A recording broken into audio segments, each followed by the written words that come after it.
শুরু করছি আজকের গল্প মঞ্জিল সেনের লেখা হানাবাড়ি। ইংল্যান্ডের ফরফারশায়ারে আর্ল অব স্ট্র্যাথমোরদের জমিদারি ভবন গ্ল্যামিস প্রাসাদ একসময় হানাবাড়ি নামে খুব প্রচার লাভ করেছিল। ওই জমিদার বংশের কয়েকজনের অপঘাতে মৃত্যু হয়েছিল। তাদের আত্মাকেই নাকি দেখা যেত প্রাসাদের আনাচে কানাচে ঘুরে বেড়াতে। বাইরে থেকে ওই প্রাসাদকে সত্যি ভুতুরে বাড়ি বলে মনে হয়। একগুচ্ছ আদ্যিকালের গম্বুজ, কালের প্রবাহে ধূসর হয়ে যাওয়া পাথরের দেওয়াল, ভেতরে অসংখ্য স্বপ্নালোকিত কক্ষ, দীর্ঘ আঁকাবাঁকা গলি বারান্দা এবং ঠান্ডা স্যাঁতস্যাঁতে ভূগর্ভস্থ কুঠুরির পর কুঠুরি, যাদের দেওয়াল কোথাও কোথাও কয়েক ফুট চওড়া, সব মিলিয়ে এক প্রাচীন স্থাপত্যের সঙ্গে গা ছমছম করা শিহরণ বয়ে আনে। শোনা যায় ওই প্রাসাদেই 1040 সালে ম্যাকবেথ রাজা ডানকানকে হত্যা করেছিলেন। প্রাসাদের একটি প্রদর্শনী কক্ষে ম্যাকবেথের তরবারি আর একটি জামা রক্ষিত আছে। 14 শতাব্দীর শেষের দিকে ওই প্রাসাদ নির্মিত হলেও 17 শতাব্দীতে তার অনেক সংস্কার হয়েছিল।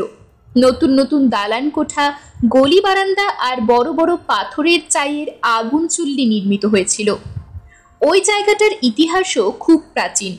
অনেক বছর আগে ওখানে ছিল স্কটল্যান্ড রাজাদের আধিপত্য। স্কটল্যান্ড তখন স্বাধীন রাজ্য। বিখ্যাত রবার্ট ব্রুসের নাতি দ্বিতীয় রবার্ট ওই অঞ্চলটা তার জামাতা স্যার জন লিওনকে উপহার দিয়েছিলেন। 1372 সালে তিনি জামাতাকে রাজপরিবারের প্রধান তত্ত্বাবধায়ক নিযুক্ত করেছিলেন। ওখানে তখন একটা প্রাসাদের ধ্বংসাবশেষ শুধু ছিল। স্যার জন সেটা ভেঙে এক বিশাল ভবন নির্মাণে উদ্যোগী হয়েছিলেন, কিন্তু সেটা শেষ করে যেতে পারেননি। 1383 সালে এক দ্বন্দ্বযুদ্ধে গুরুতর আহত হয়ে তিনি প্রাণ হারিয়েছিলেন। তার পুত্র গ্ল্যামিসের প্রথম লর্ড ওই অসম্পূর্ণ কাজ সম্পূর্ণ করেছিলেন। 1445 সালে তার স্বাভাবিক মৃত্যু হয়েছিল। ওই বংশের পুরুষদের মধ্যে যে কয়জন নিরুপদ্রবে পূর্ণ জীবন ভোগ করেছিলেন, তিনি তাদের অন্যতম।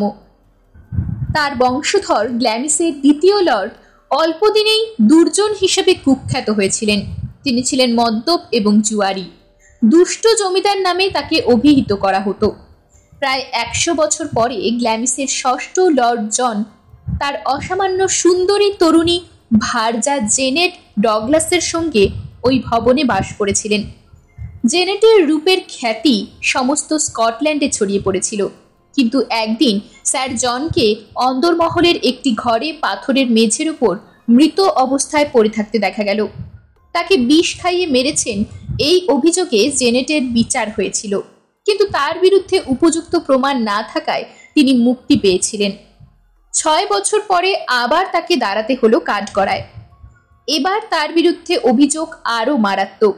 তিনি নাকি স্কটল্যান্ডের রাজা পঞ্চম জেমসকে হত্যার ষড়যন্ত্রে লিপ্ত ছিলেন এবং তিনি নিজে একজন ডাইনি। তার ভৃত্যদের উৎকোচ দিয়ে তার বিরুদ্ধে সাক্ষ্য দেবার জন্য বশীভূত করা হয়েছিল। তার নাবালক পুত্রের ওপর এমন অত্যাচার করা হয়েছিল যে শেষ পর্যন্ত সে মায়ের বিরুদ্ধে সব অভিযোগের সত্যতা স্বীকার করেছিল। 1537 সালে ডাইনি এই অভিযোগে এডিনবরায় পুড়িয়ে মারা হয়েছিল জেনেট ডগলাসকে। স্কটল্যান্ডের রাজদরবারে ইংল্যান্ডের রাজা অষ্টম হেনরির প্রতিনিধি রাজার কাছে ওই ঘটনার বিবরণ দিতে গিয়ে লিখেছিলেন, যথেষ্ট তথ্য প্রমাণ ছাড়াই জেনেটকে দোষী সাব্যস্ত করা হয়েছিল। জেনেটের নাবালক পুত্র মায়ের বিরুদ্ধে মিথ্যে সাক্ষী দেওয়া সত্ত্বেও কিন্তু নিষ্কৃতি পেলেন না। তার জমিদারি কেড়ে নেওয়া হলো এবং তাকে নিক্ষেপ করা হলো কারাগারে। 3 বছর পরে তিনি মুক্তি পেয়েছিলেন। পঞ্চম জেমসের মৃত্যুর পর তার জমিদারি এবং উপাধি ফিরিয়ে দেওয়া হয়। তিনি হয়েছিলেন গ্ল্যামিসের 7ম ব্যারন। কুকর্মে তিনি তার পূর্বপুরুষ উইকেট লেয়ার্ডের চাইতে কোনো অংশেই কম ছিলেন না। তার ছেলের নামও ছিল জন।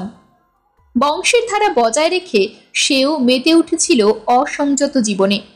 জ্ঞাতি শত্রু লিন্ডসেদের সঙ্গে এক বিবাদে প্রকাশ্য রাস্তায় প্রাণনাশ হয়েছিল তার।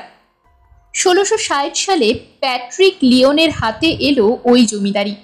ততদিনে গ্ল্যামিসের সেই রমরমা আর নেই, লোকজন প্রায় সবাই চলে গেছে। অবহেলায় দৈন্যদশার জমিদারির, তার উপর পারিবারিক আর্থিক অবস্থা একেবারে তলানিতে এসে ঠেকেছে। প্যাট্রিক কিন্তু ছিলেন ওই বংশের ধারার একেবারে বিপরীত, সৎ এবং প্রকৃত অর্থে ভদ্র। 30 বছর সংযম ও কৃচ্ছ সাধন করে তিনি ফিরিয়ে এনেছিলেন তার পারিবারিক সৌভাগ্য। মদ, জুয়া, উশৃঙ্খল জীবনযাপন কোনো কিছুই তাকে স্পর্শ করতে পারেনি। বংশের মান মর্যাদা পুনরুদ্ধারই ছিল তার একমাত্র সংকল্প। তিনি কিন্তু স্ট্র্যাথমোরের প্রথম আর্ল উপাধিতে ভূষিত হয়েছিলেন। 1682 খ্রিস্টাব্দে প্রিভি কাউন্সিলের সদস্যও হয়েছিলেন তিনি। বোধহয় নিজের নিরাপত্তার জন্যই তিনি গ্ল্যামিস প্রাসাদের অনেক সংস্কার করেছিলেন এবং গোপন কুঠুরি বানিয়েছিলেন। ওই প্রাসাদে ঘরের সংখ্যাই হলো 120। 1695 সালে তার মৃত্যুর পর লিওন পরিবারে আবার ঘনিয়ে আসে দুর্যোগের মেঘ। প্যাট্রিকের প্রথম পুত্র জ্যাকোবাইট বিদ্রোহে যোগ দিয়ে যুদ্ধক্ষেত্রে হত হয়েছিলেন। তার সহোদর চার্লস অভিষিক্ত হলেন স্ট্র্যাথমোরের আর্লের পদে। তিনি ছিলেন উশৃঙ্খল, সুরাসক্ত এবং জুয়ারি। 1728 সালে এক জুয়ার আড্ডায় কলহে প্রবৃত্ত হয়ে তিনি খুন হয়েছিলেন। অষ্টাদশ শতাব্দীতে গ্ল্যামিস ভবনের হানাবাড়ি হিসাবে খুব দুর্নাম রটেছিল। বিখ্যাত ইংরেজ লেখক স্যার ওয়াল্টার স্কট তার এক ঐতিহাসিক কাহিনীর মাল মশলা সংগ্রহের জন্য এবং হানাবাড়ির অভিজ্ঞতা ভবিষ্যতে কাজে লাগবে এই আশায় একটা রাত ওখানে কাটিয়েছিলেন। ঘরের দরজা বন্ধ করার পর আমার মনে হয়েছিল যেন বাইরের জগৎ থেকে আমি বিচ্ছিন্ন হয়ে গেছি। একটা গা শিরশির করা অনুভূতি আমাকে স্পর্শ করেছিল। স্যার ওয়াল্টার স্কট পরে এই কথাই বলেছিলেন। তিনি অবশ্য কোনো ভূতের দেখা পাননি। পরবর্তীকালে অনেকেই কিন্তু বলেছেন প্রাসাদের গলি বারান্দায় তারা দীর্ঘদেহী এক মানুষের দেখা পেয়েছেন। মুখে তার কুচকুচে কালো দাড়ি, লম্বা জুলফি। গ্ল্যামিসের অপঘাতে মৃত জমিদারদের অতৃপ্ত আত্মাই কি ওখানে ফিরে ফিরে আসে? মদ্যপ এবং জুয়া খেলায় অভ্যস্ত তাদের প্রেতাত্মা মৃত্যুর পরে হয়তো প্রাসাদের প্রায়ান্ধকার কক্ষে এবং গলি বারান্দায় জুয়া খেলার সঙ্গী খুঁজে বেড়ায়। এ নিয়ে এক ইংরেজ কাহিনীকার একটা ভূতের গল্পও লিখেছিলেন। সেটা হলো, অনেক বছর আগে গ্ল্যামিস প্রাসাদে এক জমিদার ছিলেন। যত রকম পাপ কাজ আছে সবেতেই তিনি ছিলেন দক্ষ, তবে তার সবচেয়ে প্রিয় নেশা ছিল তাসের বাজি। মদে চুর হয়ে তিনি বসতেন জুয়া খেলতে। তখন মেজাজটাও থাকতো সপ্তমে চড়া। খেলার সঙ্গী না পেলে তিনি বাড়ির পরিচারকদের সঙ্গে, এমনকি আস্তাবলের সহিসদের সঙ্গে পর্যন্ত বাজির খেলায় বসে যেতেন। নভেম্বর মাসের এক দুর্যোগপূর্ণ রবিবারের রাত্রে মত্ত অবস্থায় তিনি জেদ ধরলেন কাউকে তার সঙ্গে তাসের বাজিতে বসতে হবে, কিন্তু কেউ খেলতে রাজি হলো না, এমনকি পরিচারকরা পর্যন্ত নয়। কারণ সেটা ছিল রবিবার, শাস্ত্রমতে খ্রিস্টানদের কর্মবিরতির দিন, সাবাত। ক্ষিপ্ত জমিদার তখন তার পরিবারের যাজককে ডেকে পাঠালেন, তাকে আহ্বান করলেন তাসের বাজিতে। যাজক শুধু অস্বীকারই করলেন না, সবাইকে সাবধান করে দিলেন সাবাথের পবিত্রতা তারা যেন জুয়া খেলে অপবিত্র না করে। এ কথাও তিনি বললেন যে বাজির নেশা হলো শয়তানের ছলাকলা, একবার তার খপ্পরে পড়লে আর নিস্তার নেই। আরও খেপে গেলেন গ্ল্যামিস প্রাসাদের মালিক। তিনি নিদারুণ শপথ বাক্য উচ্চারণ করতে করতে ওপরে নিজের ঘরে যেতে যেতে বললেন, শয়তানের সঙ্গী, তবে আজ আমি ধরব তাসের বাজি। বেশিক্ষণ হয়নি, হঠাৎ তার ঘরের পুরো দরজায় ঘন ঘন করাঘাতের সঙ্গে এক গুরুগম্ভীর কণ্ঠ শোনা গেল, তুমি কি জুয়া খেলার সঙ্গী খুঁজছ? হ্যাঁ, চেঁচিয়ে বললেন জমিদার। তুমি যেই হও না কেন ভেতরে এসো। দরজা ঠেলে ঘরে ঢুকলো দীর্ঘদেহী কৃষ্ণকায় এক মানুষ।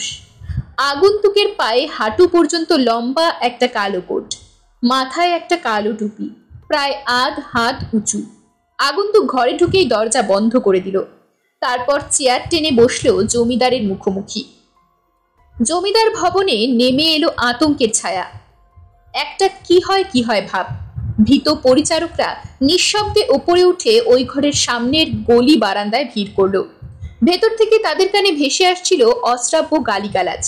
খেলুড়ে দুজনের কেউই কম যায় না।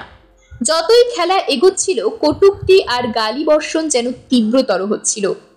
জমিদার একটার পর একটা বাজিতে হারছিলেন। শেষ পর্যন্ত বাজি ধরার মতো কিছুই আর তার ছিল না।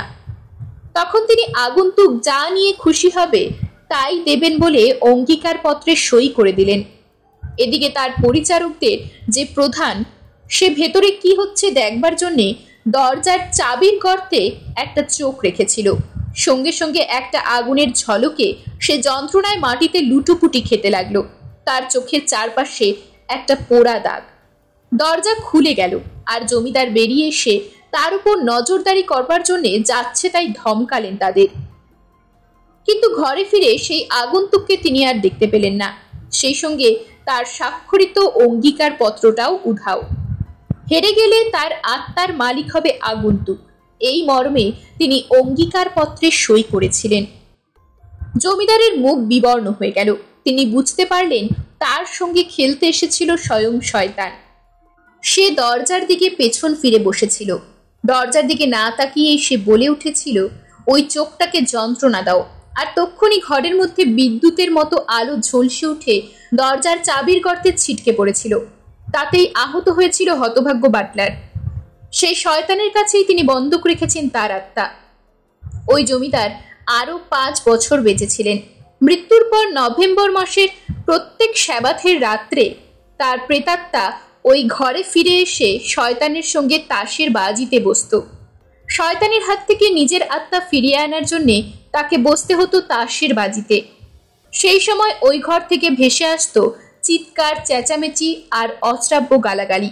শেষ পর্যন্ত ওই ঘরে যাবার গলি বারান্দা ইট গেথে বন্ধ করে দেওয়া হয়েছিল। এটা অবশ্য গল্পই। এরকমই আরো সব গল্প পেতে চ্যানেলটিকে সাবস্ক্রাইব করে দেবেন। আর গল্পটি যদি ভালো লেগে থাকে তাহলে লাইক, শেয়ার আর কমেন্ট করে দেবেন।